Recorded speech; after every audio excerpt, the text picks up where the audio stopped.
तूने मुझको जग में भेजा, तूने मुझको जग में भेजा, निर्मल देकर काया, निर्मल देकर काया, आकर के संसार में मैंने, आकर के संसार में मैंने इसको दाग लगाया, इसको दाग लगाया, जन्म जन्म की मेरी चादर, जन्म जन्म की मेरी चादर, कैसे दाग छुड़ाऊं, कैसे दाग छुड़ाऊं, मैली चादर ओढ़ के कैसे, मैली चादर ओढ़ के कैसे, निर्मल वाणी पाकर तुझसे, निर्मल वाणी पाकर तुझसे, नाम न तेरा गाया, नाम न तेरा गाया, नैन बूंद कर हे परमेश्वर, नैन बूंद कर हे परमेश्वर, कभी ना तुझको ध्याया, कभी ना तुझको ध्याया, हे हरि हरि मैं हार के आया, हे हरि हरि मैं हार के आया, अब क्या मुख दिखाऊं, अब क्या मुख दिखाऊं, मैली चादर ओढ़ के कैसे, मैली चादर ओढ़ के कैसे, द्वार तुम्हारे आऊं, द्वार तुम्हारे आऊं, हे पावन परमेश्वर मेरे, हे पावन परमेश्वर मेरे, मन ही मन पछताऊं, मन ही मन पछताऊं, मैली चादर ओढ़ के कैसे, मैली चादर ओढ़ के कैसे।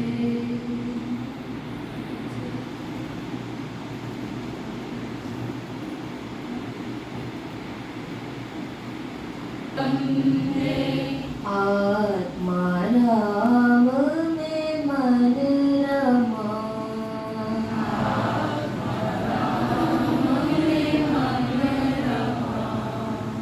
सगुण राम से मन हटाकर, सगुण राम से मन हटाकर, निर्गुण राम में मन लगाए,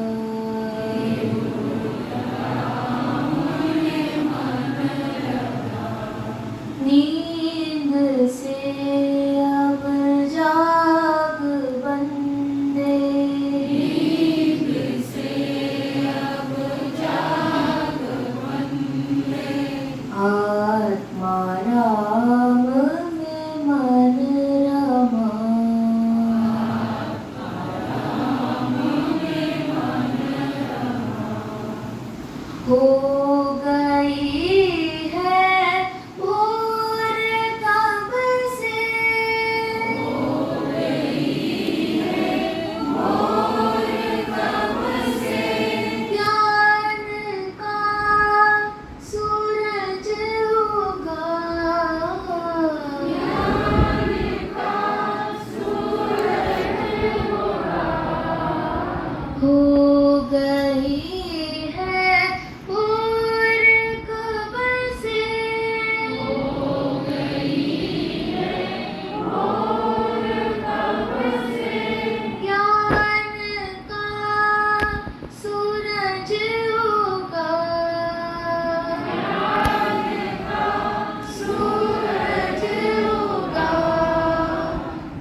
नारायणसमारम्भां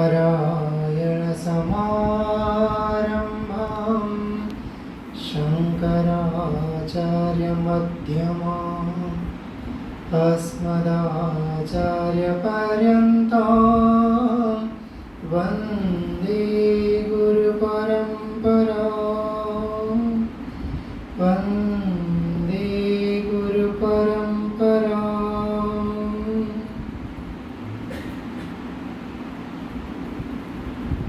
मेरे परम पूज्य गुरुजनों के चरणों में प्रणाम। सभी उपस्थित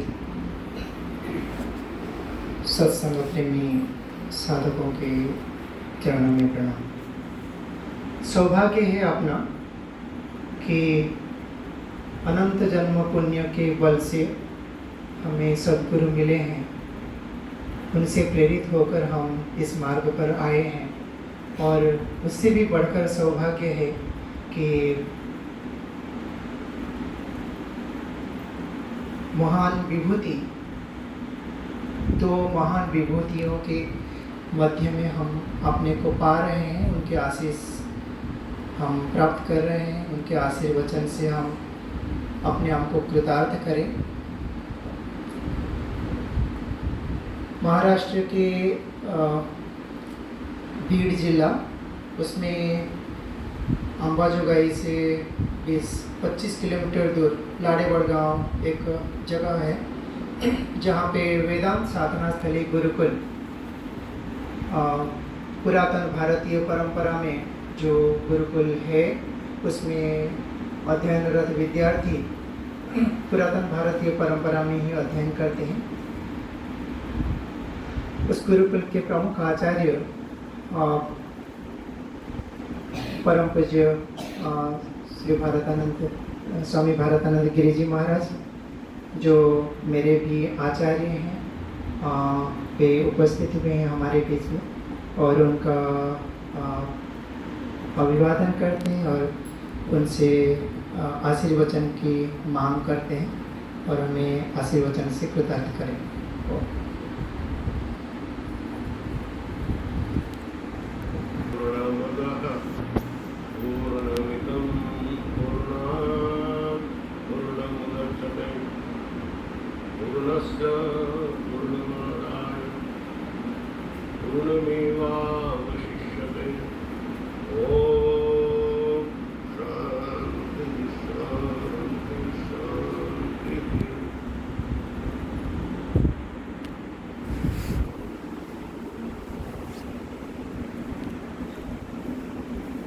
ओडिशा भूमि को हम भारत के लोग, सारे भारत के लोग जगन्नाथ की भूमि मानते हैं। जगन्नाथ जी को प्रणाम करते हैं, जगन्नाथ जी के भक्तों को भी प्रणाम करते हैं, उनके भी आपके हैं उनको भी प्रणाम करते हैं और सब प्रणाम करते हैं। जो अपने वचन में प्रारंभ कर रहा हूँ, मैं तो कोई विद्वान नहीं हूँ, मैं वक्ता ही नहीं हूँ, मैं प्रवचनकार ही हूँ, मैं कीर्तनकार ही हूँ। एक किताब के पन्ने उलटने वाला पलटने वाला इतनी बात है। हमारा संपर्क तो कम से कम गुरु आगे होगी और हमारा संपर्क कम से कम 30 साल से पुराना है। जब मैं ऋषिकेश में पढ़ रहा था तब उनको कैसे मालूम, मुझे मालूम नहीं, मगर वो उनको ढूंढते आए। उसके बाद में हम महाराष्ट्र में आए, तब भी उन्होंने संपर्क किया।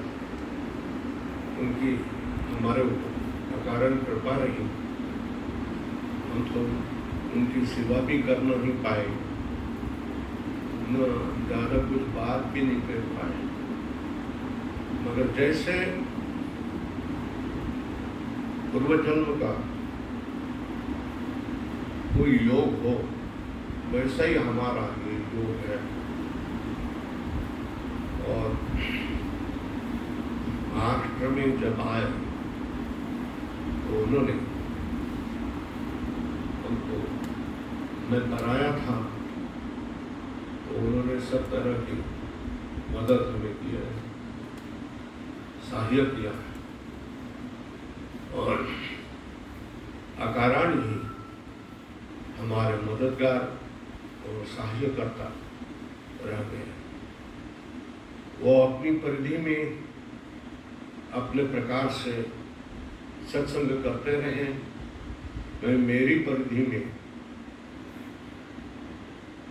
ग्रंथ का अध्ययन करता रहा। जब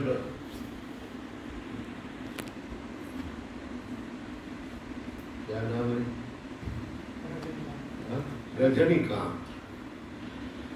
रजनीकांत हमारे यहाँ आए, हर साल आते हैं,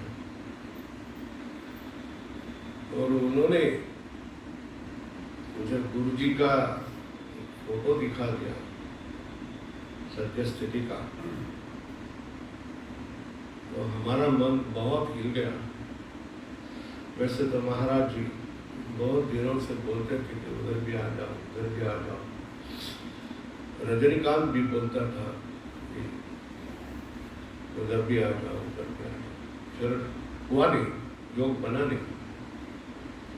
मगर जब इसी हालत में फोटो दिखा दिया रजनीकांत ने, तब मेरे मन में कुछ भगवान ने प्रेरणा की, मुझे मालूम नहीं, तत्काल आपके गुरुदेव को मिलना चाहिए, ऐसे मेरे मन ने किया, और हम लोग निकल पड़े। तत्काल टिकट उसने किया और हमको साथ लेके आया, तो आप लोगों का योग हो गया। धन्यवाद आप लोग जो यहाँ आए हैं, आप लोग जो इतने साल से गुरुदेव जी के सहवास में हैं, और आपके जीवन आपने धन्य किए हैं। जो जिसने अपने जीवन धन्य किया है, जिसने परमात्मा को अपनाया है, वो अपना रिश्तेदार होता है। हमारी उधर के भाषा में सोयरा कहते हैं, सोयरा, सोयरा मतलब संबंधी होता है। वो कोई जाति का हो, कोई लिंग का हो, कोई किसी भी धर्म का हो, जिसने परमात्मा को अपनाया है, अपने जीवन में लाया है, वही अपना संबंधी होता है। तो शरीर से कोई भी संबंधी नहीं हो सकता है। होते हैं, व्यवहार में होते हैं, आना जाना पड़ता है, मिलना पड़ता है, सब करना पड़ता है, मगर परमार्थ में तो आप संबंधी तब परमात्मा के माध्यम से ही बन सकते हैं। तो गुरुदेव जी को दर्शन करने के लिए हमें आना पड़ा, हम आ गए, और गुरुदेव जी इतने हटी है कि बस सत्संग होना चाहिए। अब सत्संग की अवस्था में मैं नहीं हूँ, हवा और ये सब से सर्दी खांसी ये सब हो गई है। फिर भी जब इतने बड़े लोग भाव से भरे हुए आए हो, तो कुछ बोलता हूँ। आप लोग मुझे माफ कर दीजिए, क्योंकि मैं विद्वान नहीं हूँ। उन्होंने बहुत बड़ा आचार्य, विद्वान और क्या क्या तो विशेषण लगाए, मैं अपने को वैसे विशेषण लगाता नहीं, तो मानता भी नहीं। मैं आप जैसे साधक हो, वैसे ही मैं उस परमात्मा का साधक हूँ, और साधक के लिए जीवन जीता हूँ, और आगे भी जीवन। अब प्रवचन के लिए कुछ न कुछ सामने लेना चाहिए।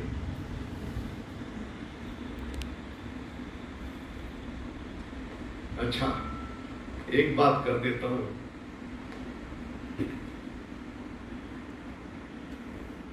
श्रोते भी अच्छे हो, भाव से भरे हुए हो, उसमें गीत भी अच्छा हो और गीत भी अच्छी तरह गाया हुआ हो तो एक भूमिका अच्छी बन जाती है।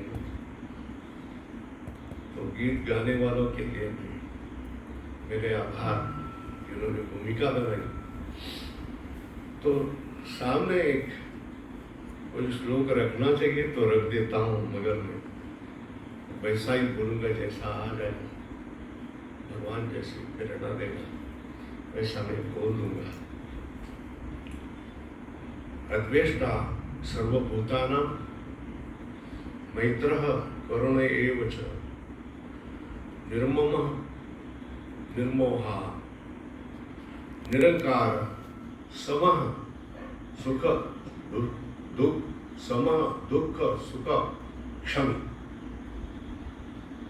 श्लोक क्या है?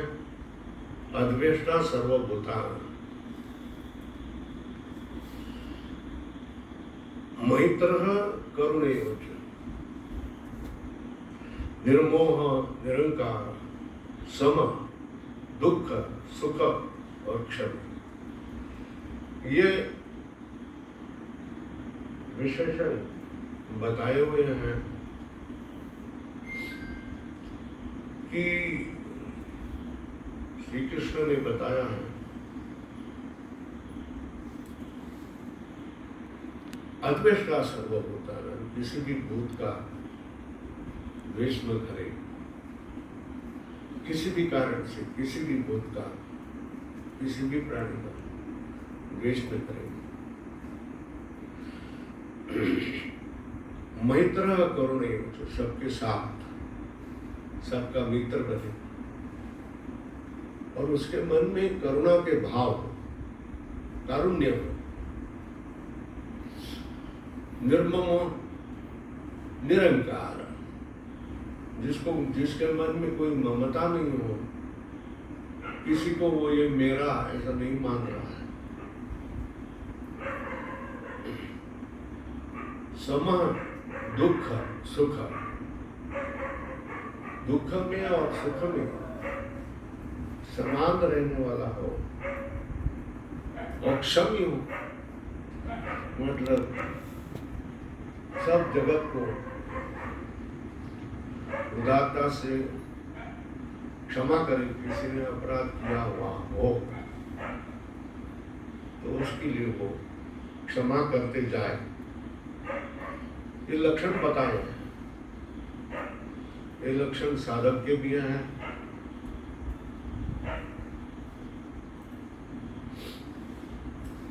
और सिद्ध के भी हैं। तो ये लक्षण कब आ जाएंगे? अपने आप आ जाएंगे? कैसे आ जाएंगे? क्या करने के बाद आ जाएंगे? अपने में एक एक लक्षण को हम समझ जाए।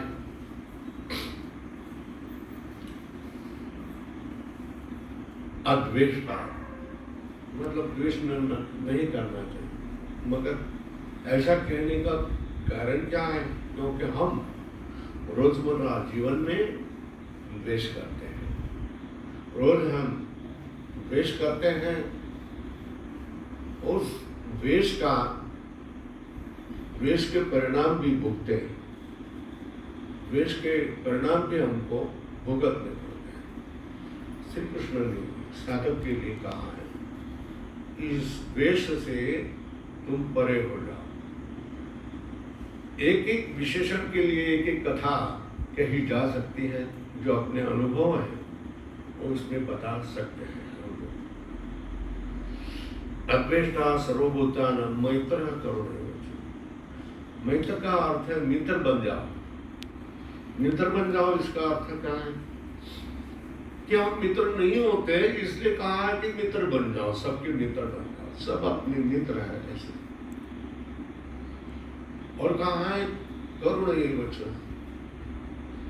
करुण एव च ये क्यों कहा है? क्योंकि हम निर्दय होते हैं, दया नहीं होती है हमारे जीवन में, दया नहीं होती है। तो पता है, मन में कारुण्य की भावना रखो, सबके पार रखो, करुणा रखो।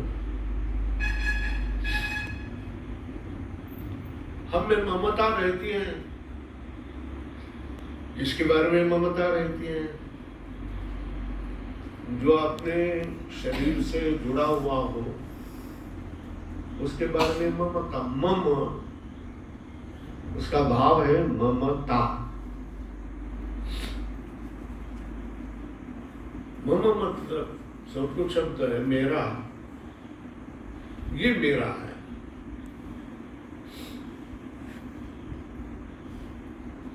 अब ये भवन किसका है? ये सबका है। गुरु जी के लिए कह दिया गुरु जी का भवन है। तो झटक, जैसे हम झिंगूर झटकते हैं ना, झिंगूर समझ गए? कॉकरोच अंग्रेजी बोले तो समझ में आ जाता है, हिंदी बोले तो समझ में नहीं आता है। तो शरीर पर अगर झिंगूर पड़ गया तो हम झट उसको झटक देते हैं।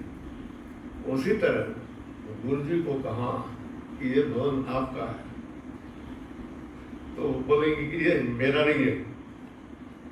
मगर मेरा कहेंगे तो मैं चला जाता हूं, ऐसा ही कहेंगे ना, बराबर। ये मेरा नहीं, तो फिर किसका है? जिसका है उसका है, मेरा नहीं।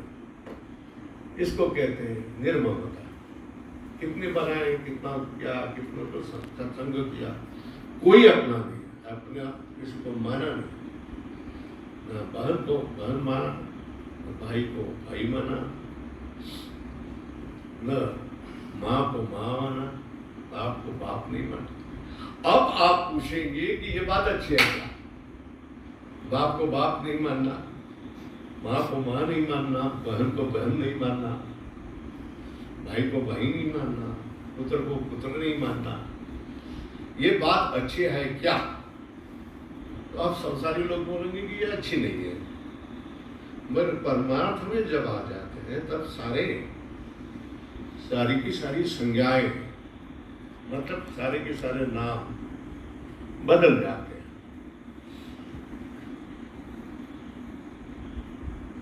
अब सुचिरभूत, अशुचिरभूत, श्रीमान और दरिद्री, ये शब्द है।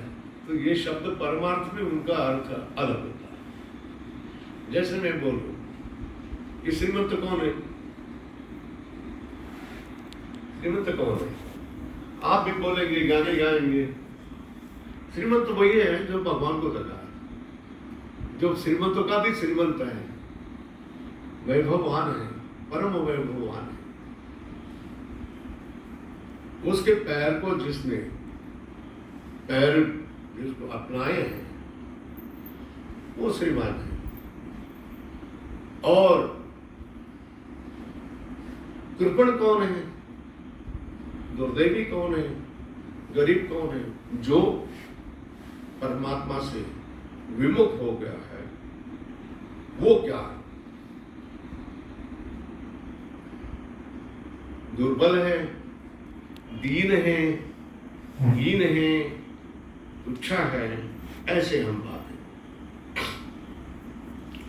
निरंकार है, अहंकार के, अब थोड़े से समय में कितनी बात बताए। अहंकार के क्या क्या प्रताप होते हैं, अहंकार से कितने विध्वंस बन जाते हैं। अहंकार से पूरा राज्य का राज्य उद्ध्वस्त हो जाता है। कल होने वाला मंत्री आज दिन होकर के रास्ते में घूमता रहता है, अहंकार के कारण। तो अहंकार श्री राव को रंग बना देता है और बुद्धि हमारी नष्ट कर देता है। इसलिए निरंकार दुख और सुख में समान होने वाला।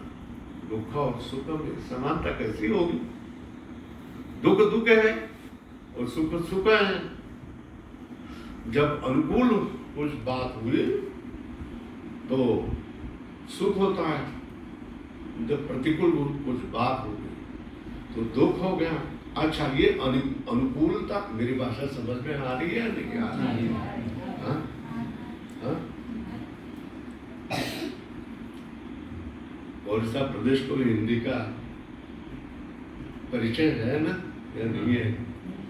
या दक्षिण जैसा देश है हिंदी से नहीं है। वैसे तो महाराष्ट्र और ओडिशा की मनोभूमिका एक ही तरह ही है। तो सब जगह ऐसे मिलजुल जाएंगे कि वो उस प्रदेश के है ऐसा पता ही नहीं है। अपनी अलग भूमिका रखते नहीं है और सबको अपनाते हैं। तो हिंदी आती हो गया, आपको समझते आती होगी। तो बात हो गया है कि सुख और दुख समान कैसा होगा? सुख सुख है, अनुकूल होगा तो सुख होगा और प्रतिकूल होगा तो दुख होगा। अच्छा, ये अनुकूलता और प्रतिकूलता कहाँ होती है? बाहर होती है या अंदर होती है? कोई बोल सकता है? बाहर। अनुकूल कौन होता है? अनुकूलता और प्रतिकूलता कहाँ होती है? अंदर होती है, बाहर होती है? अंदर होती है ना। आज मैं यहाँ प्रवचन करूं तो आपको अच्छा लगेगा ना, और आपकी जैसी इच्छा है वैसा प्रवचन करूंगा तो और भी अच्छा लगेगा ना। और यहाँ मैं गालियां देकर के निकल जाऊं तो आपको प्रतिकूल लगेगा। तो अनुकूल और प्रतिकूल दोनों भी है ना। आयोजकों को, गुरु जी को, इनको वैसा तो होगा नहीं, मेरी ओर से होगा नहीं। मगर समझ लो ऐसा हो गया तो आपको बुरा लगेगा। हमने तो इनको सम्मान से बुलाया, सम्मान से रख दिया, सम्मान से सेवा किया, ये ऐसी कैसे बर्ताव करते हैं? तो ये भावना होती है ना। और ये एक दूसरे का विरोधी भावना। कैसे? सुख सुख होता है, दुख दुख होता है। सुख कभी दुख नहीं होता है, दुख कभी सुख नहीं होता है। और कृष्ण भगवान तो कह रहे हैं कि सम दुख सुख, सुख और दुख समान कैसे किसी को हो सकते हैं? दुख हुआ तो रोएगा ही, और सुख होगा तो नाचेगा ही, कूदेगा ही। तो सुख और दुख ये समान होने के लिए अंतःकरण की भूमिका भी उभरी हुई होनी चाहिए, ऊंची होनी चाहिए। ये अंतःकरण की भूमिका कब उभर जाएगी? जब सुख और दुख किससे होता है, सुख और दुख कहाँ है, और सुख और दुख क्यों करना नहीं चाहिए, ये बात कोई समझाने वाला हो, समझा कर देवे तो ये बात समझ में आ जाएगी। और समझ में आ जाएंगे तो हम उसकी साधना करेंगे, अपने जीवन में उतरने का प्रयत्न कर देंगे, और हम भी सुख दुख के पार हो सकते हैं। क्षमी के बाद में मैंने बोल दिया ना, हर एक विशेषण के लिए एक घंटा तो चाहिए। उसकी प्रवचन वाले तो बहुत कथा बताते हैं और बहुत बातें बताते रहते हैं और समय बढ़ा लेते हैं। क्षमा का अर्थ, क्षमी का अर्थ है सामने वाले का अपराध झट ही उसको क्षमा करके बोलने वाला। हमारे जीवन में बहुत ऐसे प्रसंग आ जाते हैं कि जो हमको अनुकूल नहीं लगते, प्रतिकूल लगते हैं। उसके कारण हमारे मन में बहुत ही द्वेष आ जाता है। जब पीछे जाकर के बैठ जा, आजा, इसको बताओ पीछे। हाँ?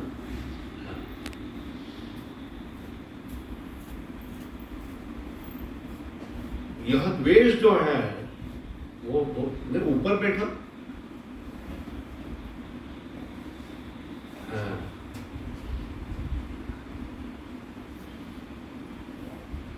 ये द्वेष मन में होता है मगर वो बाहर भी आता है।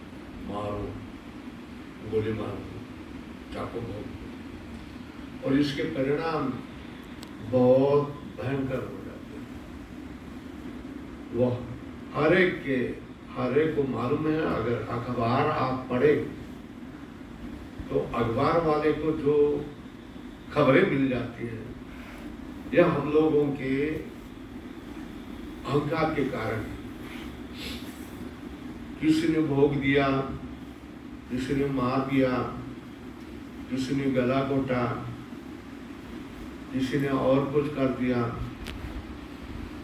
किसी ने विश्वासघात कर दिया, किसी ने फ्रॉड कर दिया, किसी ने आत्महत्या कर दी। ये सब बातें हम सुनते हैं, पढ़ते हैं, तो क्या आपके मन में क्या भावना आती है? कौन सी भावना आती है?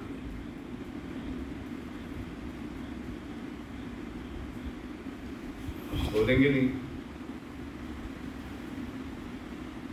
आपके मन में उसके प्रति द्वेष, कारुण्य की भावना आएगी, अच्छा हुआ ऐसी भावना आएगी, या आप हंसते रहेंगे, क्या आप दुखी हो जाएंगे?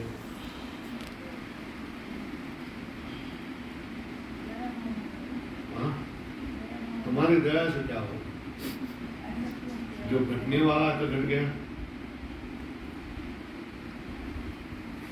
तो आपके मन में तटस्थ भाव आ जाएंगे कि इनके जीवन में तो ऐसा ही होने वाला है, क्योंकि इन लोगों ने जीवन की वास्तविकता को ढूंढने का कभी प्रयास ही नहीं किया। आश्चर्य तब होगा जब कोई सत्संगी हो वो आत्महत्या करता हो, तो जब कोई बड़ा सत्संगी हो और कोई दुष्कृत्य करता हो तब भी आश्चर्य होगा। अज्ञानी जीव अगर ये सब बातें करे तो हमको आश्चर्य नहीं होता। हमको तसल्ली देते हैं कि वो वैसा ही होने वाला, क्या करें हम, रो करके क्या करें, हम उसके लिए मोमबत्ती लगा करके क्या करें। जो मारेगा वो जल जाएगा, जो मरेगा उसको तो 10 दिन रोएंगे और 10 दिन के बाद सब लोग अपने अपने काम में लग जाएंगे। तो द्वेष से जिसका द्वेष किया जाता है उसके जीवन में भी बुराई हो जाती है। जो द्वेष करता है उसके जीवन में भी बुराई आ जाती है। तो द्वेष के बदले कृष्ण बताते हैं कि क्षमा, क्षमी हो जाए। अब उसको कथा कहे तो बहुत लंबी बात हुई। हमारे वकील साहब थे, वकील के पास एक लड़की आई जो आईटी में बहुत कमाती थी, नौकरी अच्छी करती थी, बड़े पढ़ी लिखी थी, और उसका किसी से प्रेम हो गया था, उसने फंसा दिया था। तो वो आ गई वकील के पास और कोई ये उसके ऊपर मुझे केस करनी है, आप मेरे साझे। वो वकील हमारे सत्संग में रहता था। तो उस वकील ने उस लड़की को क्या सलाह देनी चाहिए कि तुम लड़ते रहो या लड़ते रहो। नहीं लड़ो, क्या करो? नहीं लड़ो ऐसा कह दिया तो फिर इसको पैसे मिल जाएंगे। लड़ो नहीं ऐसा कह दिया तो इसको पैसा नहीं मिलेंगे। धंधा होना है तो वकील लोग लड़ाते हैं, लड़वाते हैं, अगला कोर्ट अगला कोर्ट अगला कोर्ट करके करवा लेते हैं। तो वकील सत्संगी था तो उसने समझा दिया, अपनी बेटी की तरह उसको समझा दिया। देख बेटी, अगर मैं केस डाल देता हूँ कोर्ट में तो मुझे पैसा मिलेगा 10, 12, 15 हज़ार तू देगी और हर तारीख पर मैं बोलूँगा पैसा पैसा मिलेगा। और कितने दिन लगेंगे वो मुझे मालूम नहीं, 5 साल 7 साल, तब तक तू कितनी बूढ़ी हो जाएगी, तेरा क्या होगा? अच्छा जो हुआ है वो होने दो, क्या करेंगे? तेरी भी गलती है, उसकी भी गलती है, गाड़ी तो एक हाथ से बचती नहीं है। सामने वाले आदमी को परखने में गलती की तो हमारी गलती है ना। तो तू जाकर के तेरे माँ बाप को पूछ ले तो मैं क्या करूं? मुझे आइए ना केस करवाने के लिए मेरे पास।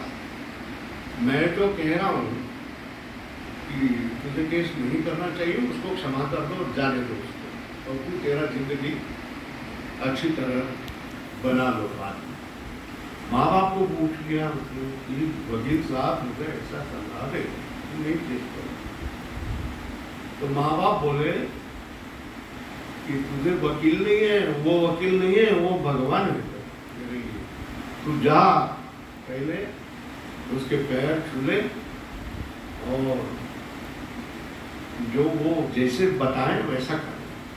तो वो फिर वापस आ गई और वापस आई और बोले कि मैं नहीं करना चाहती, इस नहीं करना, जो हो गया वो हो गया, मैं भूल जाती हूँ। और मैं अच्छी कमाती हूँ, 1.5 लाख रुपए हर महीने का मुझे तनख्वाह है, मैं तो बीमार हूँ, मेरा विवाह हो जाए, न हो जाए, कोई बात नहीं। मैं दूसरे के बच्चों को गोद में ले लूँ और अनाथ बच्चों का ये कार्य करूँगी। मेरे दूसरे भी मित्र हैं, सहेलियाँ हैं, वो भी मुझे आप जाकर बैठिए, मैं पैर मिलता है, कोई बात नहीं। हाँ, जाओ जाओ ना, आप भी बूढ़ा भी का दर्द है, क्या करें, मुझे भी तो त्रास होता है। जाओ उधर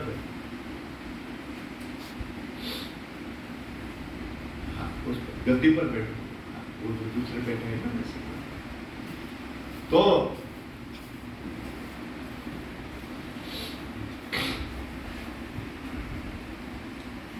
वो बोले मैं समाज कार्य कर लूंगी, मगर आपने जो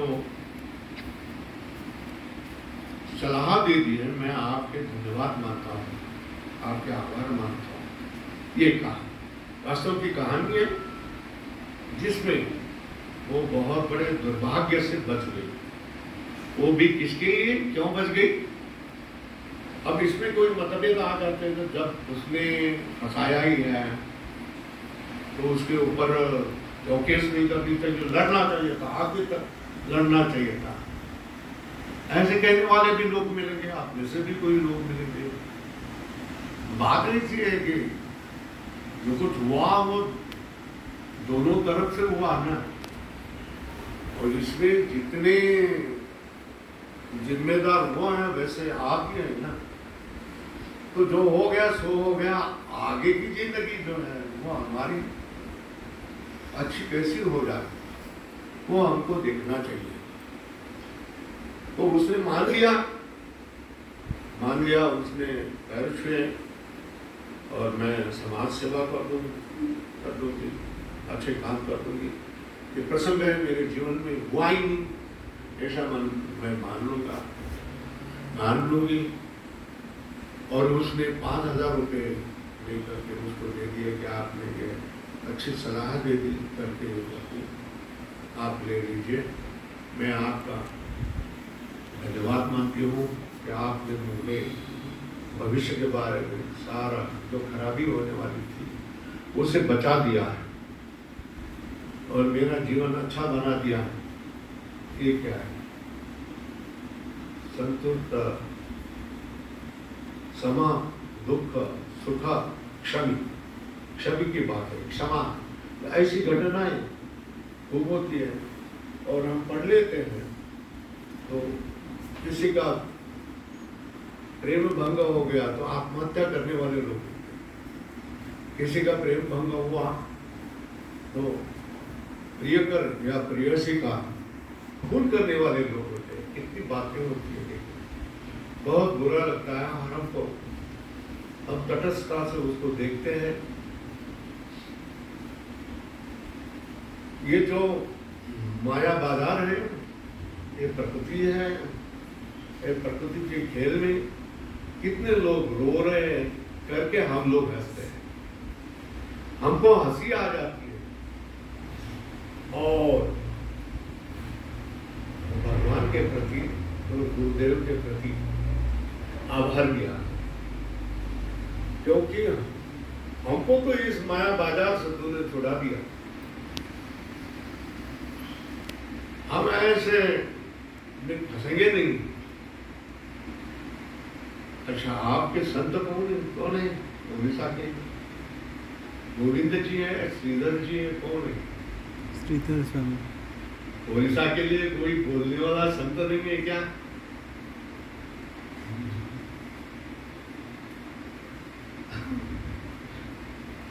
हमारे पास तो नाम बहुत है, महाराष्ट्र के पास नाम तो बहुत है। ज्ञानेश्वर जी हैं, तुकाराम जी हैं, फिर एकनाथ जी हैं, फिर नामदेव जी हैं, रामदास जी हैं, फिर नरहरि सोनार है। चोखा मेरा तो बहुत संत परंपरा मिल जाएगी और हम वहाँ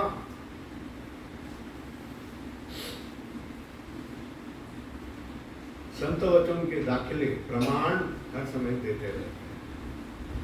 तो मैं मराठी वचन बोल देता हूँ। काढोनी बाहेरी ठेविलो निराळा, कौतुक डोळा दाबी आले। ऐसा बता देता हूँ, आपको घबराने का कहीं कोई जरूरी नहीं है। इस संसार के दुख समुद्र से मुझे बाहर निकाल दिया है और अलग रख दिया है। संसार में हूं मगर मैं अलग हूं। अब मैं संसार का भाग नहीं हूं, संसार में हूं मगर संसार में होने वाले रोने धोने वाला जैसा नहीं हूं। और अब मैं संसार में हूं और कौतुक डोला दागी है। ये माया रूप संसार का सारा कौतुक हमको दिखा दिया। कौतुक का अर्थ है आश्चर्य, उसका जो खेल है वो हमको दिखा दिया। पहले हम भगवान की कृपा के लिए, ये तुकाराम जी कहते हैं कि भगवान ने हमारे ऊपर इतनी कृपा की है कि जीते जी हमको इस संसार से बाहर निकाला है, अलग रखा है, हमारी सुरक्षा कर दी है और हम और तटस्थता से देख रहा हूं कि लोग कैसे दुख में रो रहे हैं, कैसे मार रहे हैं, पीट रहे हैं, एक दूसरे को मार रहे हैं।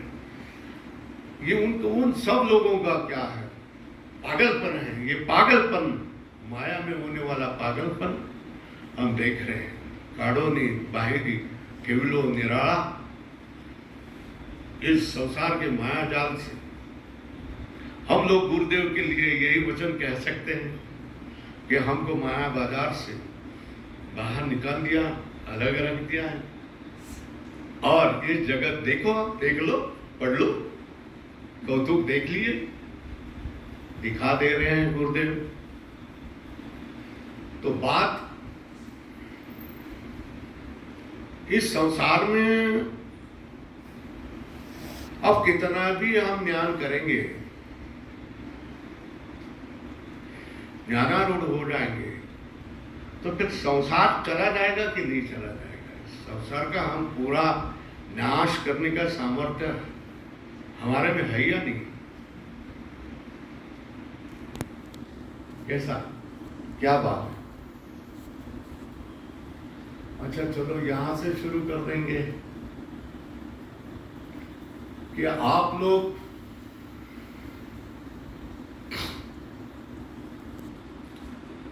सत्संग के इतने दिन में से कर रहे हैं, तो आप लोग मुक्त होगे कि नहीं होगे? क्या आपको भरोसा लग रहा है कि नहीं लग रहा है कि मुक्त हो गए या नहीं हो? बोलो जी, अब आपको बोलना पड़ेगा। मुक्त है। मुक्त होने के लिए बंधन होना पड़ता है। मुक्ति यह तो अभाव है ना, किसका? बंधन का अभाव है ना। तो फिर बंधन क्या है? बंधन किसको कहेंगे? अब ये व्याख्या है तो आपको तो मालूम होना, मालूम होनी चाहिए ना व्याख्याएं। मुक्त होना है। अच्छा,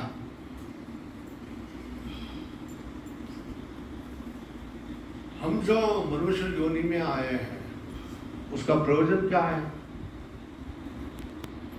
किसके लिए आए? खाने पीने, बंगला बनाने, बड़ी अच्छी नौकरी मिलने, यूके, कनाडा, आज इंग्लैंड, ना कनाडा का नाम मत ले, यूएस, वहाँ जाने के लिए, अमेरिका में, इंग्लैंड में हमारे बच्चे जाए, हमारी बच्चों को अच्छी सुंदर सुंदर पत्नी मिले, हमारा बंगला बने, गाड़ियाँ बने, ये हमारे जीवन का प्रयोजन है। अगर नहीं है तो सब लोग इसके पीछे क्यों पड़े हैं? और ये प्रयोजन हमारा नहीं है तो क्या प्रयोजन है? आप बोलेंगे नहीं क्योंकि आप सब लोग इसको जानते हैं। जो जाना हुआ है उसको क्या बोलना है? तो देखो, मनुष्य जीवन का प्रयोजन यही है कि उस परमात्मा को मिलना है, परमात्मा जैसा बन जाना है। जीव, आत्मा और परमात्मा की एकता करनी है। जीव को परमात्मा रूप में समेट लेना होता है। तो फिर क्या जीव परमात्मा नहीं है? उत्तर तो देने चाहिए ना। है। अब आप बोलेंगे जीव तो परमात्मा है, कब बोल रहे हैं? आप गुरुदेव के संपर्क में आने के बाद में ना। पहले तो जीव क्या मानता है कि मैं देह हूं ना, तो सब लोग तो क्या मानते हैं? मैं देह ही हूं ना। और ये सारी समस्याएं कब आ जाती है? सारी समस्याएं तभी आ जाती है जब हम अपने को परमात्मा से अलग मानते हैं। तो परमात्मा से अलग मानना, थोड़ा जल मिल जाए तो अच्छा है। परमात्मा से अलग मानना मतलब क्या है? अपने को देह मानना। देह परमात्मा नहीं है, आत्मा परमात्मा है, परमात्मा आत्मा है। मगर हम आत्मा होते हुए भी अपने को देह मान बैठे हैं। क्यों मान बैठे हैं? अब जड़ उत्तर देंगे अज्ञान के कारण। तो अज्ञान ये सब की जड़ है। अज्ञान ये क्या है?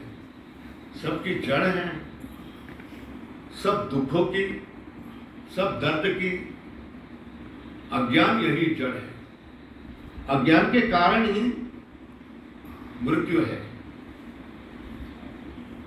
आप बोलिए, आप मर गए या अमर है? अमर है। बोलिए ना, अमर है। आप मरने वाले हैं नहीं, या अमर हैं? अमर है। क्यों? कोई भी बोलेगा मैं मरने वाला हूँ, मैं मरते हूँ, ऐसा तो बोलेगा ना हर कोई व्यक्ति। मेरी जान क्यों लेते हो? मैं मर जाऊंगा। हम भी बोलते हैं ना, सास को भी बोलते हैं मैं मर जाऊंगा इतना काम करेंगे तो मैं मर जाऊंगी मतलब कौन मर जाएगा? मरता कौन है? मरता कौन है? हाँ? शरीर मरता है और जन्म किसका होता है? शरीर का जन्म होता है। तो भवसागर किसके लिए होता है? शरीर के लिए होता है। तो तुम्हारे लिए भवसागर होता है कि नहीं होता? नहीं होता। तुम्हारे लिए भवसागर है या नहीं है? नहीं है। तुम्हारे लिए मृत्यु है या नहीं? नहीं है। और गुरुजी ने आपको कितने बार कैसे कैसे कोई नमूने ले करके वो बाघ सिंह और क्या क्या लेके भूत जैसा क्या क्या लेकर के बताया कि नहीं, और वो लेजर से बताया कि नहीं, बताया कि नहीं बताया? तो बोल दीजिए ना। बताया। आप मरते हैं? नहीं। अमर है।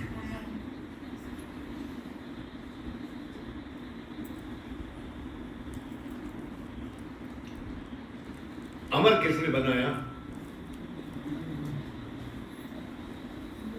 अमर किसने बनाया? स्वरूप है। हाँ? अमर किसने बना दिया? अमर किस? आप बोलेंगे गुरुदेव ने, तो क्या पहले आप अमर नहीं थे? हाँ? तो फिर पहले अगर आप अमर थे तो फिर मरते कब से मारने लगे और क्यों मारने लगे?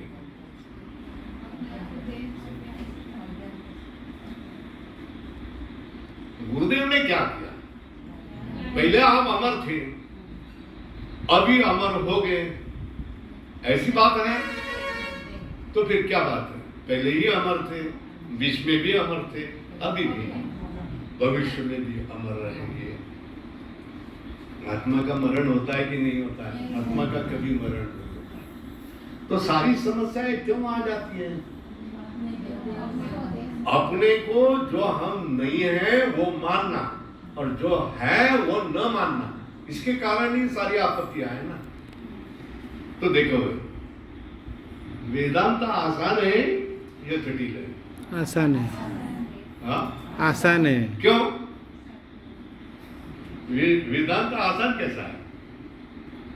मेरा स्वरूप है। वेदांत आसान इसलिए है कि अपना ज्ञान हटाना है, बस और कुछ नहीं करना है। क्या है? सज्जनों के साथ बैठ करके अपना ज्ञान हटाना है और दूसरा तो कुछ नहीं। उपवास करना पड़ेगा, व्रत करना पड़ेगा क्या, कोई अनुष्ठान करना पड़ेगा क्या, किसी पंडित को लाना पड़ेगा क्या? जो गणपति बिठाते हैं तो गणपति 10 दिन होता है, आरती करो, ये करो, सब करना पड़ता है। ये कुछ करना पड़ता है क्या? चलो, योग साधना करनी पड़ती है क्या? यम नियम, आसान, आसन, प्राणायाम, ये सब बातें करनी पड़ती है क्या? नहीं पड़ती। तो फिर क्या करनी पड़ती है? सोए हुए आप लेटे हुए, आपकी कमर में दर्द है, तो आप विचार कर सकते हैं कि नहीं कर सकते? मैं अपने को मर्त्य मान रही थी, अमर कैसे बन गई मैं? ये तो विचार कर सकते हैं कि नहीं कर सकते? हाँ, इस विचार के लिए चालना देने वाला, घुमाने वाला, चाबी घुमाने वाला गुरुदेव होता है। वो गुरुदेव अगर चाबी घुमाए तो अपना कायाकल्प हो जाता है। क्या हो जाता है? हम मरने वाले नहीं रहते, है ना? अब देखो, मैं अगर मेरे द्वार पर काला कलुटा यमराज आ गया और बोलने लगा कि 3 साल में तू मरने वाला है, पहले 3 साल तुझे बताने के लिए मैं आ रहा हूं, तो मैं क्या कहूं? क्या बोलूं उसको? बहुत है। हाँ? बहुत। क्या बोलूं उसको? हाँ? अरे भाई, तू दूसरा कोई गिरायक देख ले, क्या करेंगे? दूसरा गिरायक देख ले, हमको नहीं दे रहा। और तू कल 3 साल के बाद में आ जाएगा ना, 1 साल के बाद में आ जाओ, 1 साल के बाद में क्यों आ जाता हूँ, 1 महीने के बाद आ जाओ, 1 महीने के बाद क्यों आ जाता है, आ जाता हूँ, आ जाता हूँ, आ जाता है, तो फिर अब भी आ जाओ। कुश्ती के मैदान में जैसे डंडा ठोकते हैं ना, ऐसे डंडा ठोक के मृत्यु को आह्वान देने की हिम्मत तुम्हारे में है या नहीं? है। बताओ। हाँ है ना? हाँ, मृत्यु सामने आए तो क्या करेंगे? डरेंगे, डरेंगे, आ जाओ, मैं कल जा रही हूँ, मैं कल जा रही हूँ, देखो मुझे मिलो, ऐसे कहेंगे नहीं। तो अभी मृत्यु को जो तुम्हारे हर किसी प्राणी में मृत्यु का डर भरा हुआ है ना, तो हर कोई प्राणी मृत्यु को डरता है ना। अब आप डरने लगेंगे या नहीं लगेंगे? हाँ हाँ, डरने नहीं लगेंगे ना। मृत्यु आ गया तो तुम्हारे दरवाजे पर, आओ बैठो, चाय पी लो, थोड़ा कहेंगे कि नहीं कहेंगे, चाय पी लो, हाँ, चलो मैं तैयार हूं। वहां जाने के लिए क्या क्या जरूरी है? कोई सब अटैची भरनी पड़ेगी? नहीं। क्या करना पड़ेगा? जो बात यहां समेट लिए है वो सब यहां ही छोड़ देना पड़ेगा, है ना? क्या क्या समेट लिए? पंच महाभूतों से, पंच महाभूत उधार लिए है ना यहाँ। ये जब योनि है तब तक, ये शरीर है तब तक पंच महाभूत लिए है ना। तो कहां से लिए? पंच महाभूत से थोड़े इतने, थोड़ा आकाश, थोड़ा पृथ्वी, थोड़ा जल, थोड़ा सा अग्नि, वायु, ये सब अपने शरीर में अपने को महसूस होते हैं ना। तो जिसके उसको लो भाई, तुम्हारी उधारी ले लो बस। अब तुमको कहने की जरूरी नहीं है कि ये उधारी ये बिना ही जा रहा है, हमने सब दे दिया, तो उधारी दे करके चलो चले। तो चले, जाएगा कहाँ? बोलो जी, जाएगा कहाँ? शरीर छूट गया तो जाएगा कहाँ? जित देखो तित तू ही तू, और जित देखो तित मैं हूं मैं। जहां देखो वहां मैं हूं ना। अच्छा चलो, अब इसका कोई प्रमाण तो दे दो। प्रमाण तो वैज्ञानिक दे सकते हैं, और मैं कल्पना से आपको बता देता हूं।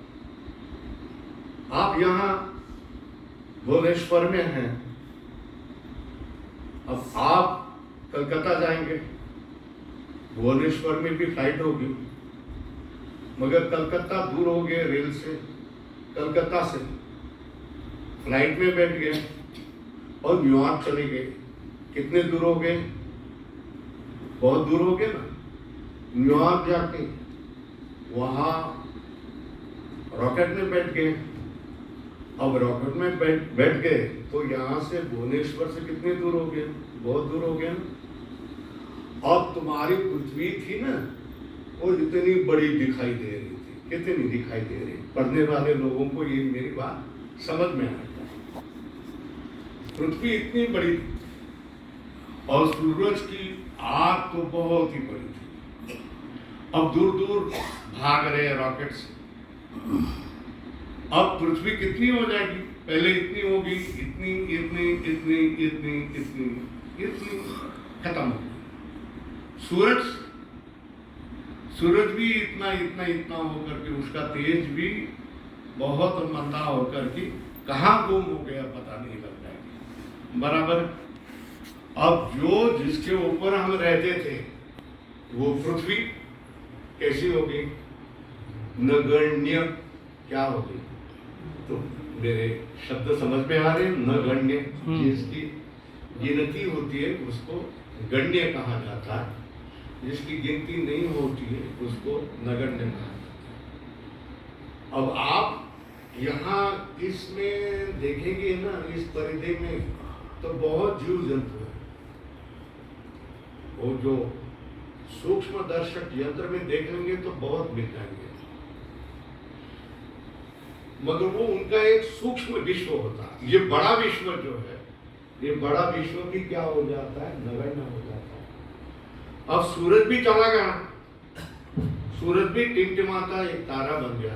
अब आप रॉकेट में चले गए और दूर दूर चले गए, सारे के सारे तारे क्या हो गए, कहाँ हो गए पता नहीं। और आप अंतरिक्ष में हैं, कल्पना कर लो, सब लोग अंतरिक्ष में हैं। अब जो रॉकेट है इतना घना अंधेरा है कि रॉकेट भी नहीं दिख रहा है, कुछ भी नहीं दिख रहा। अच्छा, आप है या नहीं? हाँ, आप है ना? आपका अनुभव हो रहा, कल्पना ही है आपकी कि जो रॉकेट से जाने वाले अंतरिक्ष यात्री हो गए, उनको कैसा कैसा ये विश्व दिखता होगा। ये अब मैं बोल रहा हूं कि आप हैं, आप कहां हैं? जहां नजर जाए ना, वहां सब क्या दिखाई रहा, आप ही है। केवल किसका अस्तित्व है? वो सारे तारे ग्रह सब चले गए, अब सब क्या हो गया? केवल आप ही रह गए ना। कौन रह गए? आप ही। और दूसरा कोई नहीं है। एक मैं ही हूं, सब जगह में ही हूं, सर्वव्याप्त मैं ही हूं, और दूसरा कोई नहीं है। इसको ही संस्कृत की परिभाषा में कैसा कहा जाएगा, सुना है तुमने? एकमेवा द्वितीयम ब्रह्म नेह नानास्ति किंचन। अब हिंदी में पढ़ाया है, मगर संस्कृत के तो शब्द तो बताने पड़ेंगे। एकमेवा द्वितीयम ब्रह्म, एक ही एकमेव ब्रह्म है, दूसरा कोई है नहीं। ये किसका अनुभव है?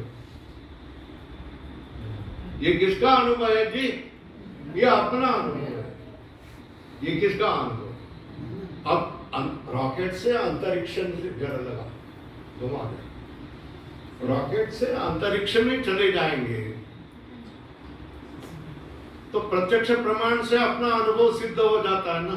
क्या इस जगत में मैं ही हूं और मेरे बिना दूसरा कोई है नहीं।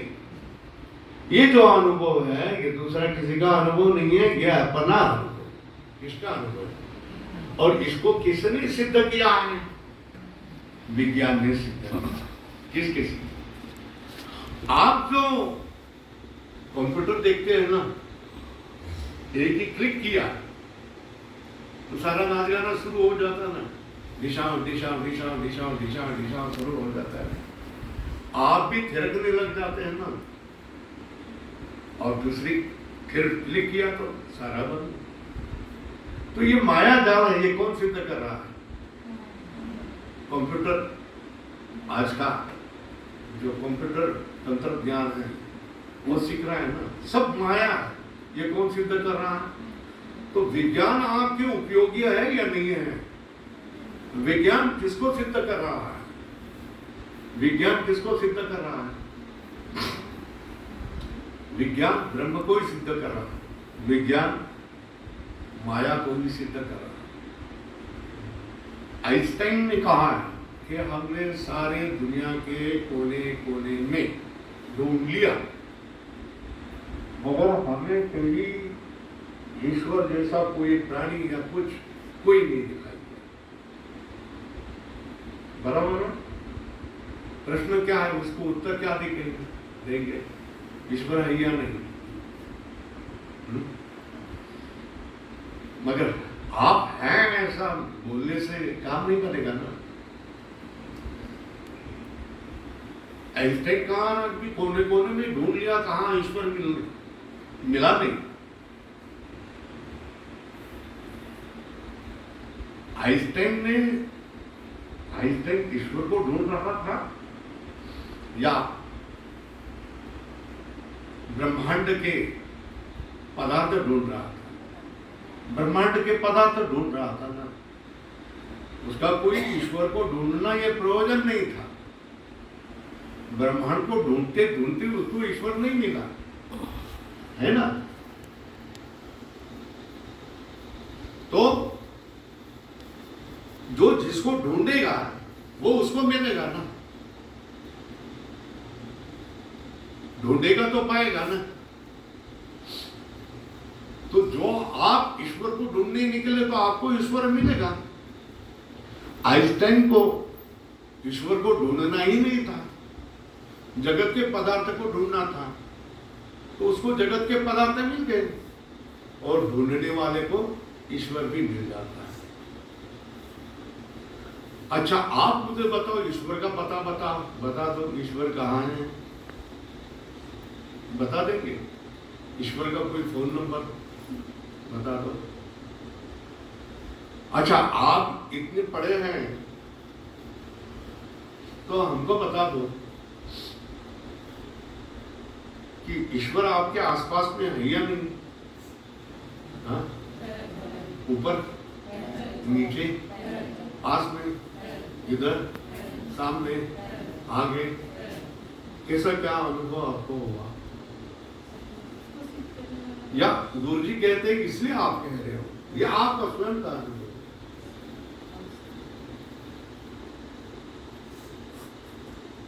बोल दीजिए ना, स्वयं का अनुभव है तो स्वयं बोल दीजिए, या हमारा अनुभव है,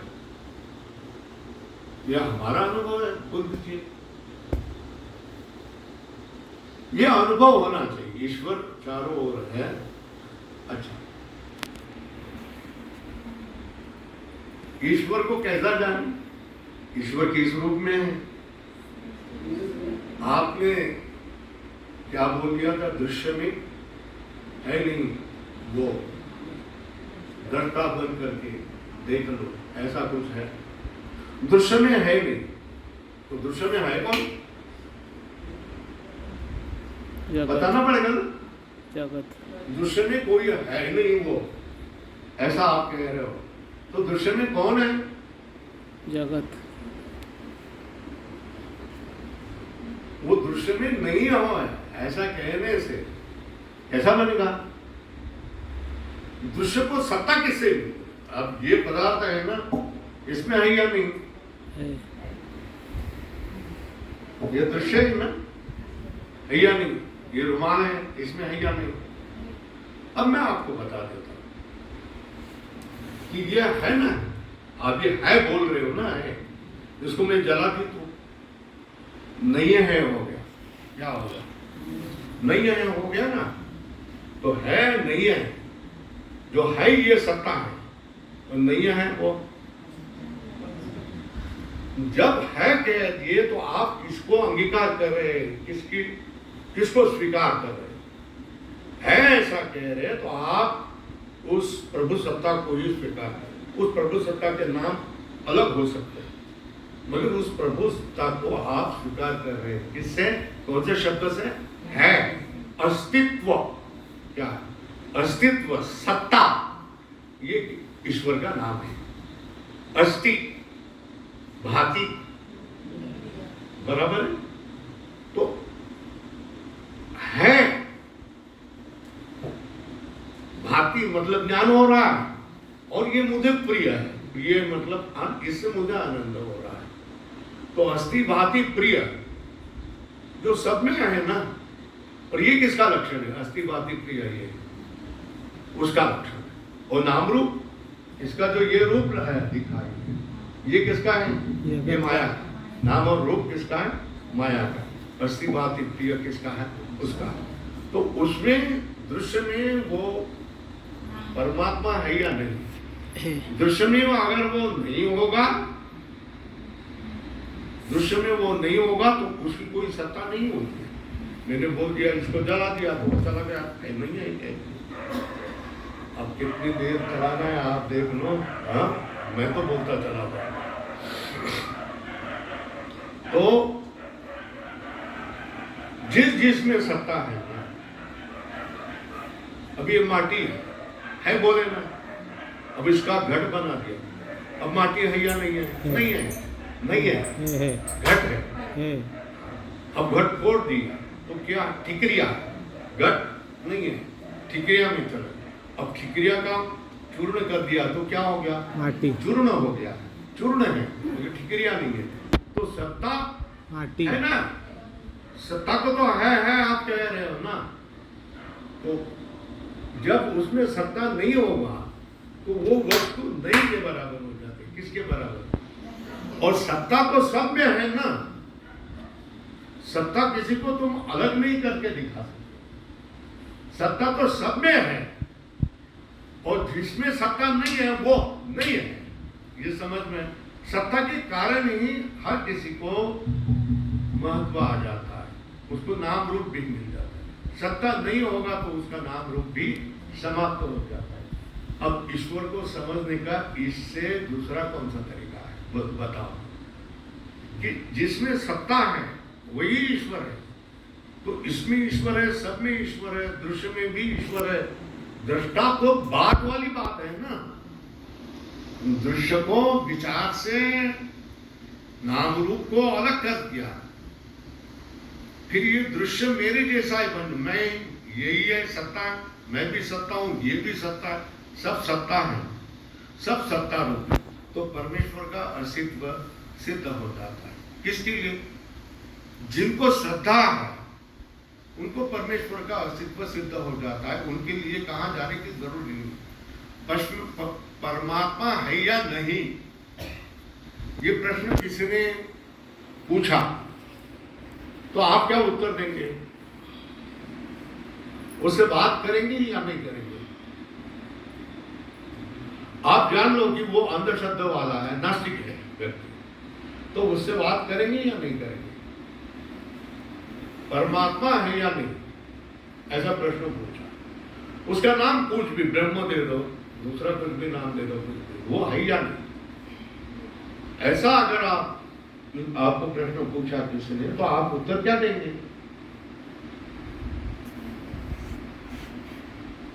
ये तो हमारे लिए प्रश्न ही नहीं है ना, क्या आप क्या उत्तर देंगे। हमारे लिए ये प्रश्न है ही नहीं ना। जिसको संदेह हो उसको प्रश्न पूछ लो, परमात्मा है या नहीं। हमको तो परमात्मा के विषय में संदेह ही नहीं है ना, चाहे उसको कुछ भी कहो, ब्रह्म कहो, कुछ भी कहो, तो वो है ना। तो श्रद्धावंत के लिए ये प्रश्न नहीं होता है, आप समझ जाइए ये क्या है। और श्रद्धावंत व्यक्ति नास्तिकों के ऐसे प्रश्न के उत्तर देने के लिए तैयार नहीं होता है। हमारे पास उत्तर नहीं है, जाओ दूसरे को ढूंढ लो, हमारे तो नाथ है ही है, बस हमारे बंधन है, ऐसे ही कहेंगे ना। पहला क्या प्रश्न पूछा, आप मरते हैं तो अमर कैसे हुए, परमेश्वर की सत्ता को कैसा पहचान लेना, और मृत्यु को डरना या नहीं डरना। अब मैं पूछता हूं, जो जन्म जाता से ये ध्रुव मृत्यु, ध्रुव जन्म मृत से, ये तो क्या कहता है, भगवद गीता कहती है, ये सत्य है। या आपके गुरुदेव कहते हैं कि तुम्हारा जन्म भी नहीं होता है, मरण भी नहीं होता, ये सत्य। कौन सा सत्य है, सत्य कौन सा है। जातक से ध्रुव मृत्यु का अर्थ समझ में है, जो जन्म को आया है, जिसका जन्म हुआ है, उसका मरण अवश्य होगा, और जो मरा हुआ है उसका जन्म अवश्य होगा। ये कृष्ण ने अर्जुन को समझा दिया, तो ये बराबर ठीक है या नहीं है, हाँ ठीक है। तो फिर गुरुदेव ने जो ठोक ठाक के आपको बहुत बड़े डेमोन्स्ट्रेशन दिखा करके, प्रत्यक्ष दिखा करके जो बताया कि आपका जन्म नहीं है, मृत्यु भी नहीं है, वो बराबर वो गलत, या दोनों बराबर है, या एक बराबर है एक झूठा है, कौन सा। जिसने गुरुदेव नहीं किए हैं ना, वो वही संदेह में पड़ेगा। जिसने गुरुदेव किए हैं वो उसको संदेह नहीं होता, उसके सारे संदेह मिट जाते हैं, निश्चय हो जाता है। तो मैं आपको निश्चय करवाने के लिए बता रहा हूं या संदेह में डालने के लिए? आप तो संदेह में पढ़े ना कि ये सत्य है या वो सत्य है, कौन सा सत्य है? बताओ जी, सत्य कौन सा? हाँ? दोनों सत्य हैं, दोनों सत्य हैं। सत्य एक हो सकता है या दो सत्य हो सकते हैं? हाँ, तो फिर दोनों सत्य नहीं हो सकते हैं ना। हाँ, जो मेरे लिए सत्य है वो आपके लिए सत्य नहीं हो सकता है, आपके लिए सत्य है वो मेरे लिए सत्य नहीं हो, ऐसी तो बात हो सकती है, क्यों जी? जो आपके लिए सत्य है वो मेरे लिए सत्य नहीं हो सकता, जो मेरे लिए सत्य है वो आपके लिए सत्य नहीं हो सकता। ये सत्य है, ये सत्य है। क्या मतलब? अवस्था के अनुसार सत्य असत्य की परिभाषा बदल जाती है ना। जो दिखाई देता है, जो ज्ञानेंद्रियों से समझ में आ जाता है, वही सत्य है, ऐसा कौन मानता है? सामान्य व्यक्ति मानता है ना। तो उसके लिए वो सत्य है ना, तो उसके लिए जन्म है या नहीं? उसके लिए जन्म है, तो उसके लिए मृत्यु है या नहीं? तो उसके लिए वो सत्य है या नहीं? उसके लिए सत्य है। मगर जो सत्य दूसरों के लिए है वो सत्य मैंने भी मानना चाहिए, ऐसा कोई कायदा है? ऐसा कोई नियम है? मेरा सत्य अलग हो सकता है कि नहीं?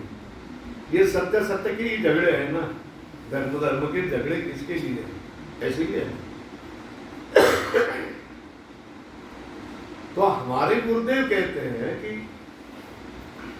हमारा जन्म नहीं है, हमारा मृत्यु नहीं होता है, जन्म मृत्यु शरीर का होता है। मैं आत्मा हूं और मैं नित्य हूं, मैं मरते नहीं हूं, मैं अमर हूं। ये जो आपको ठोक ठाक के पढ़ाया गया है, यह आपके लिए ही सत्य है, वो अज्ञानी पावन जन के लिए सत्य नहीं है। ये बात समझ में आ रही है? आ रही है?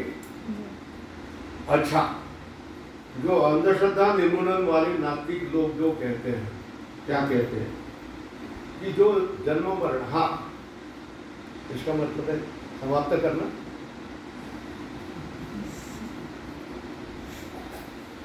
इस पानी का मतलब समाप्त करना ना।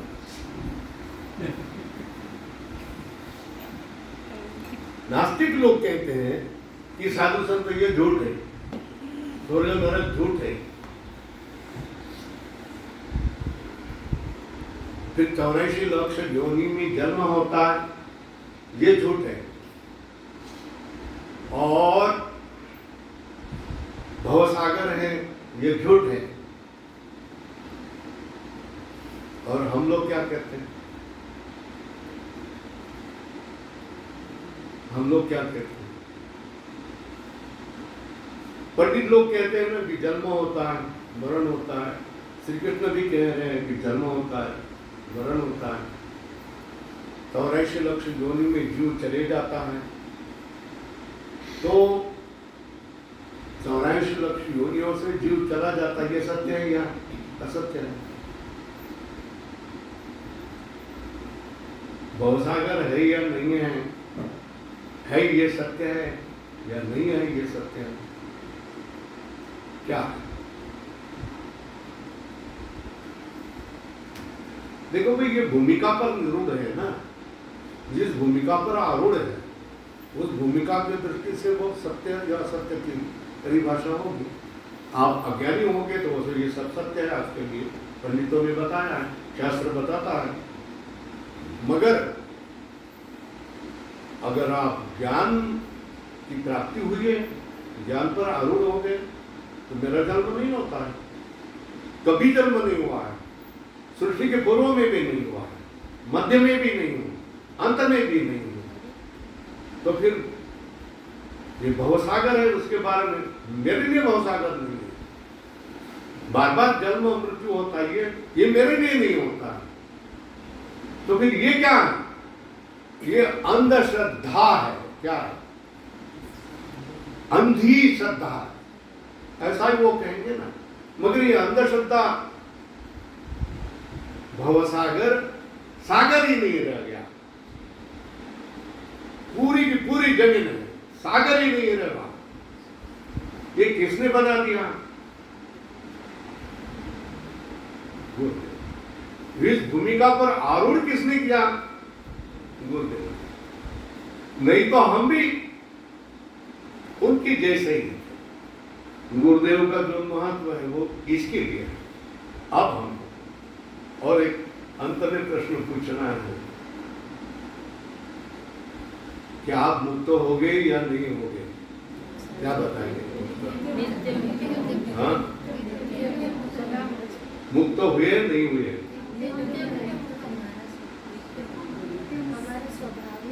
मुक्ति चाहिए ना? मुक्ति कौन पथेर? हाँ, प्रश्न पूछा जाता है ना। मुक्ति है ही नहीं, ऐसा है क्या?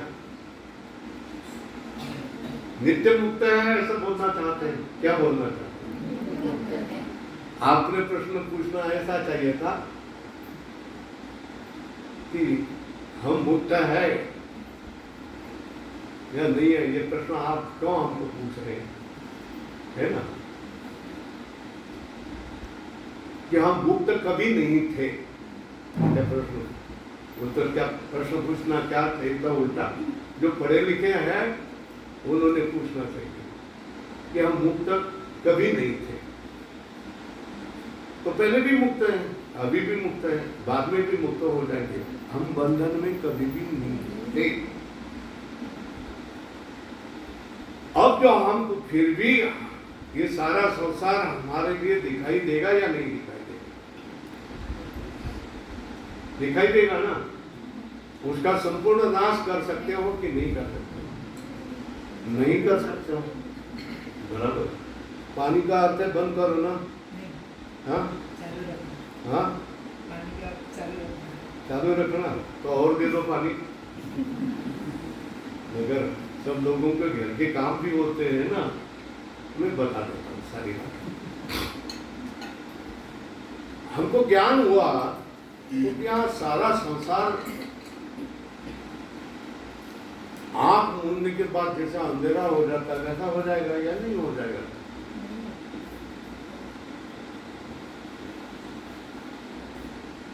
बोल दीजिए। ज्ञान हुआ है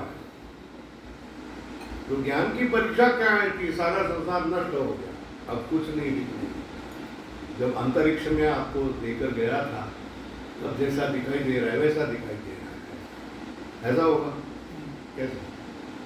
इस संसार में ही रहेंगे ना, आप संसार में रहेंगे। संसार की जो समस्याएं हैं वो समस्याएं आपको आ जाएगी। अच्छा एक बात बताओ कि गतकाल के स्मरण आपको होगे या नहीं होगे? भविष्य की चिंता आपको होगी कि नहीं होगी? वर्तमानकालीन जो समस्याएं हैं वो समस्याओं की चिंता होगी या नहीं होगी? मृत्यु का भय होगा कि नहीं होगा? भवसागर का भय होगा कि नहीं होगा? कैसे, क्या अवस्था होगी? कौन सी अवस्था होगी? अब कौन सी अवस्था को आप प्राप्त करोगे? ये ऐसा करना का अर्थ होता है कि बंद कर दो ना, तो बंद कर देना।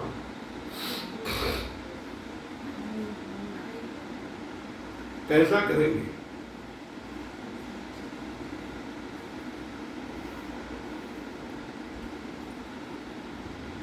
और जो गतकालीन जो हमारे भूतकाल में हो गया है उसका हमको स्मरण तो होता रहेगा थोड़ा सा, मगर उसको वो व्याकुल नहीं करेगा। क्या नहीं करेगा? व्याकुल नहीं करेगा। भविष्य की चिंताएं जो हैं वो थोड़ी बहुत होती ही रहेंगी, मगर पहले जैसे हमको व्याकुल नहीं करेगा। मरण का डर तो होगा कि नहीं होगा? अनंत कोटि जन्मों से मरण का डर आया तो उसका भी डर हो गया, मगर हम पहले जैसे डरेंगे नहीं। हम उसको मरण को भी स्वीकार करेंगे। आ जाओ, जैसे मैं पहले बता दिया, आ जाओ, बैठ जाओ, चाय पानी पी लो, मैं आ जाता हूँ, वैसे ही बोल देंगे। तो आराम से मरण के समय भी व्याकुल नहीं होना चाहिए। समझ लो हम मर गए तो मेरे शिष्य ने क्या मानना चाहिए? शोक करना चाहिए या खुशी करनी चाहिए? मेरे शिष्यों की बात कह रहा हूं, क्या करना चाहिए? अरे मैं मुक्त हो गया ना, हाँ, मुक्त हो गया तो फिर ये खुशी की बात है, ये दुख की बात है? बोल दो, खुशी की बात है। हमने कह दिया कि भाई पहले बांट लो, लड्डू बांट लो, जब हम जाएंगे नाचो, भगवान का नाम ले लो, हमने कह दिया। क्योंकि हम मर नहीं रहे ना, मर शरीर छोड़ दिया, इसका मतलब है कि हम मर गए? नहीं मर गए, हम तो अमर है, मुक्त हो गए। जो कोई कर नहीं सका वो हमारे गुरुजी ने किया, तो हमने हमारे शिष्यों को बोल दिया है कि लड्डू बांट, ट्रस्टी को बता दिया कि लड्डू बांट। और मृत्यु के बाद में आपको मन में डर नहीं होना चाहिए, घबराना नहीं चाहिए। वो बीमार पड़े तो गोलियां नहीं लेना चाहिए क्या? गोलियां भी लेनी चाहिए, ठीक है, आदि व्याधि के लिए। मगर लोग क्या करते हैं, दुख इतना होता है, कितना दुख होता है, और दिखाते कि इतना दुख है। तो आप लोग क्या करेंगे? दुख इतना होगा तो कितना दिखाएंगे? कुछ नहीं, चिंता नहीं। जब आप लोग किसी भी चिंता में होगा तो घर के सारे लोगों को चिंता होगी कि नहीं होगी? एक गांव में किसी की मृत्यु हो जाती है तो सारे गांव में मृत्यु की छटाई होती कि नहीं होती है ना? तो हमें क्या करना चाहिए? जगत को दुख बांटना चाहिए, सुख बांटना चाहिए? क्या बात? आनंद खुशी बांटनी चाहिए ना। मगर अंदर से तो थोड़ा तो दुख होता जाएगा, वेदनाएं होती जाएंगे, त्रास तो होते जाएंगे ना। शरीर को आप देख रहे हैं ना, देख रहे हैं ना, वो होती ही जाएंगे। मगर वो कैसी होनी चाहिए? कम होनी चाहिए, ज्यादा नहीं होनी चाहिए। और वो होते हुए भी हम दुनिया को खुशी बांटनी चाहिए। किसका, किसके लिए जिम्मेदारी आ जाती है? ज्ञानियों के लिए। ज्ञानी की मतलब ज्ञानी ज्ञानी ज्ञानी ज्ञानी ज्ञानी आप समझ गए तो ये क्या है? जड़ भरती जैसा होगा? कैसे होगा? एक पत्थर जैसा होगा क्या? पत्थर जैसा नहीं होगा। तो फिर कैसा होगा? एक सामान्य व्यक्ति जिसने कुछ जिम्मेदारी संभाली है और एक ज्ञानी व्यक्ति जिसने कुछ वही जिम्मेदारी संभाली, तो उसमें अच्छा काम तो हो जाएगा। ज्ञानी व्यक्ति, सीधी बात है, कौन करेगा? वो ईमानदारी से सब काम पूरा कर देगा, है ना? और वो दूसरा व्यक्ति वो अपने काम की बात देख लेगा। तो ज्ञानी व्यक्ति ज्ञान होने के बाद भी पत्थर जैसा नहीं होता है। हमारे मराठी में एक कहावत है, वचन है, संत वचन है, परमार्थ सिद्धि चौथी मेवनिया आपल्या हाथी, निगाला भक्तिपंथी जगा देतू। इसका अर्थ बता देता हूं। परमार्थ सिद्धि का अर्थ है ये अपने मुक्ति का शास्त्र, मोक्ष का शास्त्र वो अपने हाथ में लेकर के रिगाला भक्ति पंथ सारे जगत को देने के लिए भक्ति के पंथ में जाओ। ये हमारे ज्ञानेश्वर महाराज है, उनको हम मराठी संतों के लिए आदर्श हैं कि तुम मुक्त हो गए तो इसका अर्थ ये नहीं है कुछ नहीं करो और चुपचाप बैठे, ऐसी बात नहीं होती। आप क्या करो, भक्ति का संदेश लेकर के सब लोगों को परमात्मा के मार्ग पर ले आ जाओ। महाराष्ट्र की जो परंपरा है वो परंपरा जड़ भारत की जैसी नहीं है कि कुछ नहीं करो तो जाओ काशी में जाओ, ऊपर उत्तर गंगोत्री चले जाओ, गुफा में बैठ जाओ, ऐसा नहीं। तो लोगों में जाओ और लोग जो तुमको मालूम हो गया है वो सब लोगों को बताओ। आपके गुरुदेव ने ये सब काम ऐसा ही किया है, जो वो स्वयं मुक्त हो गए, कभी बंधन में ही नहीं थे, ये उनका अनुभव हो गया। वही आप लोगों को उन्होंने अनुभव दे दिया है। परमात्मा स्वयं मुक्त हो जाना, स्वयं बंधनों से दूर हो जाना और दूसरे को भी उस मार्ग में लेके आ जाना, यही हमारा कर्तव्य है। आप इस ज्ञान पथ पर आरूढ़ हो गए तो आपको एक तो विगत काल के भूतकाल के स्मरण परेशान नहीं करनी चाहिए, नंबर 1। नंबर 2, भविष्य की चिंता नहीं होनी चाहिए, जैसा हो जाए वैसा। तीसरी, वर्तमान काल में जो आदि व्याधियां है वो सहन करने की शक्ति आ जानी चाहिए। मतलब मैंने बोल दिया, इशारा करके बोल दिया ना, अज्ञानी लोग इतना दुख होने पर इतना कर देते हैं, हम लोग इतना दुख होने पर मरण वेदना होते हुए भी हंसते खिलते दूसरे को समझा रहे, कोई चिंता करने की कोई जरूरत नहीं है। तो इतना बताते संत लोग, इतना दुख बताते, अंदर से उनको वेदनाएं बहुत होती। शरीर है तो वेदना होगी, शरीर है तो उसकी वेदना दूर करने के लिए गोलियां लेनी पड़ेगी। आदि व्याधि से डरो नहीं, योग्य समय में योग्य निश्चय करिए। दूसरी बात यह है कि मृत्यु के बारे में व्यर्थ डरो नहीं। जन्म मरण भवसागर ये बात सब क्या हो जाना, मिथक अंधश्रद्धा होनी चाहिए। अब आपके लिए ये बातें कोई नहीं है, आप इससे ऊपर उठे हैं। जैसे कि शैल शिखर पर आप चढ़े हुए और नीचे छोटे छोटे जीव रोते धोते आपको दिख रहे हैं, उसी तरह आपको अनुभव आना चाहिए। आप दूसरे के लिए सुहृद बनने चाहिए, दूसरों के आप मित्र बनने चाहिए, दूसरे के प्रति आपको करुणा होनी चाहिए। संत लोग बड़े होते हैं तो हम कोई छोटे संत नहीं हो सकते, छोटे पैमाने पर, छोटे प्रमाण पर संत नहीं हो सकते, हो सकते हैं। संत का अर्थ यही है कि तुम्हारे भाव सामान्य लोगों से अलग होने चाहिए, जो परमेश्वर के पास जाने के लिए समर्थ हो, वैसे भाव आप में जगने चाहिए और वो भाव आप दूसरों में भी जगाने में लगाने चाहिए। अब मैं पूरा करता हूँ।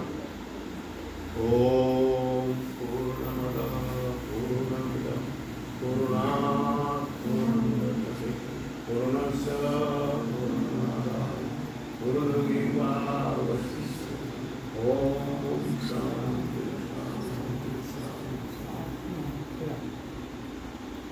बोलिए, आइए समाप्ति करें।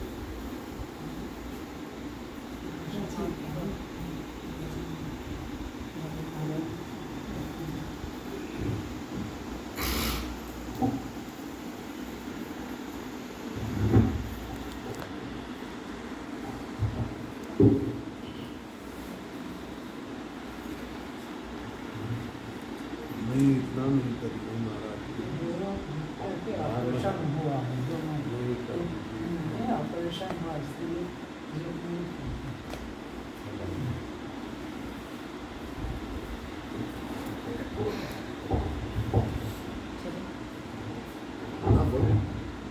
समाप्ति कर होगी, इतने में समाप्ति होगी।